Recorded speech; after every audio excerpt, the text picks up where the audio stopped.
Olá pessoal, tudo bem? Faz tempo que eu não gravo vídeo. Aí esse daqui parece que talvez fique um pouquinho mais longo, por isso que eu já vim para o slide aqui, né? Aula de literatura, tá pessoal? Espero que vocês gostem. Na aula de hoje a gente vai falar sobre realismo, tá bom? É minha escola literária favorita, então vamos começar logo, né?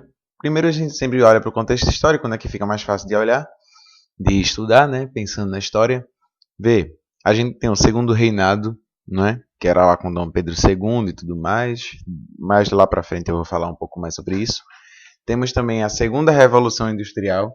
Isso vai influenciar principalmente na visão da pintura, tá? Que a gente vai falar um pouquinho mais na frente. A abolição da escravatura também a gente vai falar um pouquinho mais na frente, né? Que foi em 1888, 1888, né? Que é a Lei Áurea, também conhecida como Lei João Alfredo, tá bom? Aqui no dia 13 de maio. Beleza. E a proclamação da República, que foi um ano depois, né? Que foi 1889, né? Primeiro sobre a pintura realista, minha gente. O nome já se fala tudo, né? Realismo ele vai falar sobre a realidade. Começamos falando aqui sobre Gustave Courbet, tá? Não sei falar francês, então vai ficar desse jeito mesmo o nome dele. Essa primeira aqui é um autorretrato que ele fez dele, apesar de que ele era mais gordinho, falo mesmo, tá? Isso aqui é uma pintura dele também bem famosa, tá? Eu vou estar deixando na descrição do vídeo o nome das pinturas que a gente está falando aqui e tudo mais. Aí vocês notam uma coisa, e isso aqui são pessoas, né? É os quebradores de pedra, o nome dessa pintura. E eles estão o quê? Trabalhando. É uma característica muito grande, aquele final, meio, não, do meio para o final, né, do século XIX.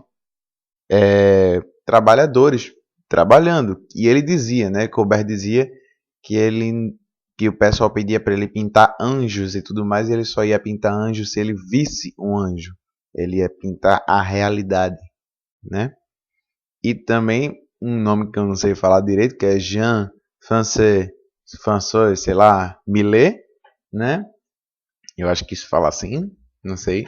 É, com duas pinturas assim que eu gosto muito, principalmente essa daqui que é o Ângelus, né? E tem também essa daqui as Lavradoras de Batata, se não me engano. É alguma coisa de batata. O que importa é que é batata. E se você já é ligado, você se tocou tanto nessa pintura aqui, vamos voltar.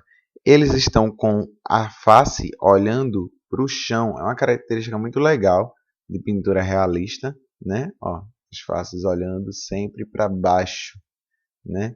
E aqui você vê que tem uma ideia também de buscar o campo. Aí você vai pensar em arcadismo. Meu Deus, pelo amor de Deus, não é arcadismo. Não tem a ver isso com bucolismo, porque não quer dizer que está no campo, que a vida é melhor no campo, não sei o quê. Tá? Eles só simplesmente estão retratando da realidade, tá bom? É... Mas tem uma coisa também. Colbert, que é o primeiro que a gente falou, né? Ele também tem umas pinturas meio seduzentes, né? E eu não posso botar aqui porque é um pouco forte a imagem. Procura no Google que você vai achar. Enfim, os principais autores, né? Aí falando de literatura, por se dizer, né? Tem o primeiro aí que é Gustave Flaubert, que eu acho que o nome dele é assim mesmo, que escreveu Madame Bovary, né? Grande obra aí do realismo. Essa de Queiroz, que sinceramente é um gênio, né? Essa de Queiroz é bem dizer o Machado de Assis, lá de Portugal.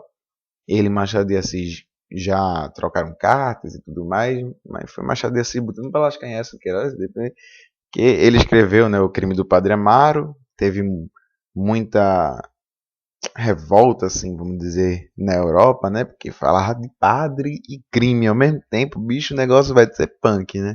Depois ele escreveu um que é bem famoso aqui no Brasil, que é o Primo Basílio, né, que é uma obra muito boa, sendo que Machado deu uma crítica nessa obra. Enquanto ninguém criticou, Machado criticou. Aí ele foi e escreveu Os Maias, que é um livro, são dois livros, né, na verdade, falando sobre duas gerações da família Maia. Cara, é perfeito. Enfim, e tem também Dostoiévski, né, um escritor russo, também realista russo, bem famoso, e escreveu o livro O Idiota, entre outros, né? E vamos aqui para o realismo do Brasil, que é o que importa, que é o que tem no Enem. E vamos que vamos. Apesar de que essa de Queiroz pode cair também. É mais fácil do que os outros, né? De fora. Realismo no Brasil, como eu já falei aqui por cima, todo mundo sempre lembra dele. Machado de Assis, né? Aqui tem uma grande citação, né, de Machado, que ele fala: o grande problema de citações na internet é que nunca sabemos se o crédito é verdadeiro, né? Isso aqui, claro, é uma ironia e já é muito legal você usar isso, porque assim, na verdade, Machado não falou isso, né? Porque 1800 e bolinha, cara, não tinha nem internet, né? A internet começou a ser pensada depois da Guerra, quer dizer, durante a Guerra Fria, né? Que é lá para depois de 1945. Então a gente tem aí mais ou menos, no mínimo, 45 anos, apesar de que Machado morreu em 1908. Enfim, sendo que isso é uma ironia, que é uma característica, putz, muito marcante em Machado de Assis. Tanto é que no Enem do ano passado, Enem 2014, deu um trecho de Memórias Póstumas de Brás Cubas e pediu para você pegar o trecho que tinha caracterizado a ironia, né? Porque a ironia de Machado é muito boa, cara. Você ri que nem um doente. Muito bom, enfim. Falando sobre obras dele, né? Ele também não só escreveu prosas realistas, mas ele teve uma fase que ele escreveu romances, né? Que foi no começo de sua adolescência, começo da fase adulta, né? Que ele escreveu, por exemplo, Helena. Tem outros, mas eu estou trazendo aqui, por exemplo, Helena, que é um dos meus romances favoritos, um livro perfeitamente genial. O cara tinha mais ou menos a minha idade quando escreveu e me humilha eternamente, né? E também Machado de Assis escreveu contos, por exemplo, aqui eu estou trazendo O Alienista, né? Que é um conto gigante, assim, tem umas... Para um conto, né? Ele tem o quê? Umas 50 e poucas páginas. O que eu li tinha 54, mais ou menos. Eu li a versão original. E é perfeito, assim, sendo que não é, claro, um romance, né? É um conto. Também tem um outro conto aqui que é Ideias de Canário, Ideias do Canário, também você pode achar assim, que é também muito perfeito. Esse daí é pequenininho, tem umas 4 páginas mais ou menos, dependendo do lugar que você estiver lendo. E eu super indico, antes de você começar a ler Machado de Assis, os livros realistas, ler tanto Helena como os contos, as crônicas e por aí tá bom. Porque aí você começa a se acostumar com o jeito de Machado, né? Você começa a enxergar as coisas em Machado de Assis. Mas enfim, vamos lá. E agora falando sobre as prosas realistas, né? Machado escreveu, por exemplo, uma que é super famosa, 1882. Ele abre o realismo do Brasil com esse, que é Memórias Póstumas de Brás Cubas. Isso é uma foto do filme que fizeram de Memórias Póstumas, que sinceramente é um ótimo filme. Eu adorei assistir. É um bem fiel ao livro. Gostei muito.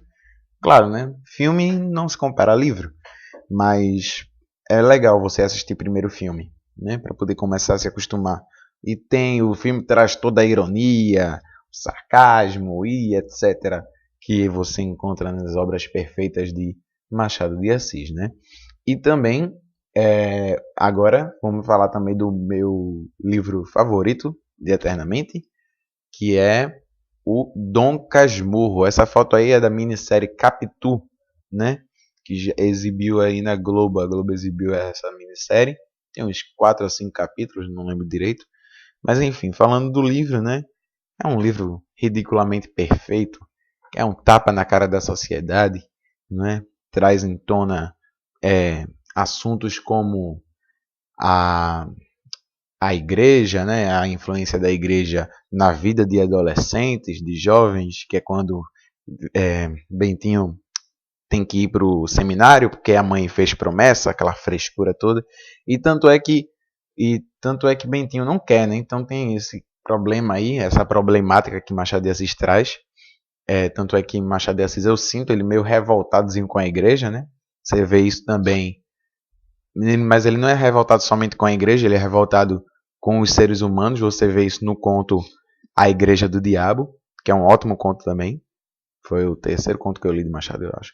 Enfim, ele traz também uma coisa bem legal de contexto histórico que você enxerga é quando Bentinho pensa em falar com o imperador. Então você já vê aí aquele contexto histórico que a gente falou antes, né?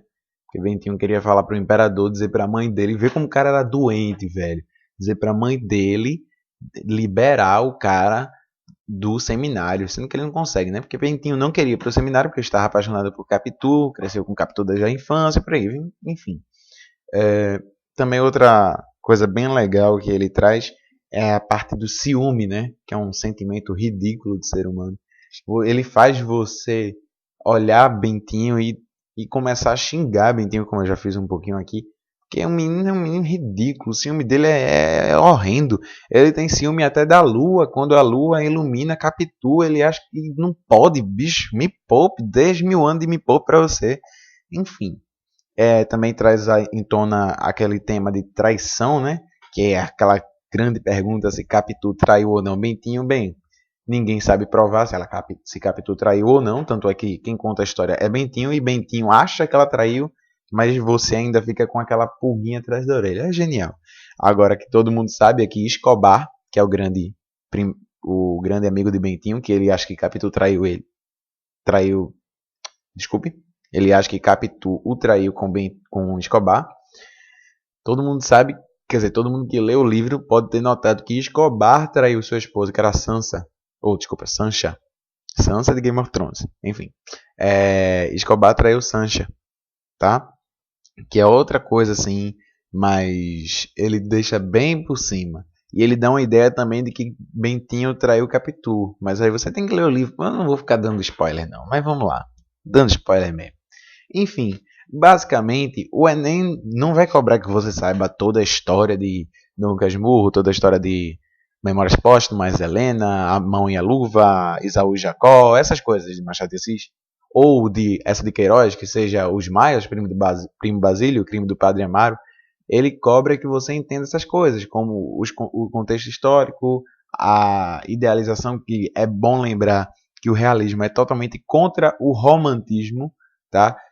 Machado de Assis acredita que o casamento é uma instituição falida, tá? Enquanto o romantismo, no romance, né? Nos romances românticos, lá no começo do século XIX, eles viam o casamento como a solução para os problemas, né? Você vê isso, por exemplo, em Senhora, de José de Alencar, e, por exemplo, também em Lucila, e enfim, né?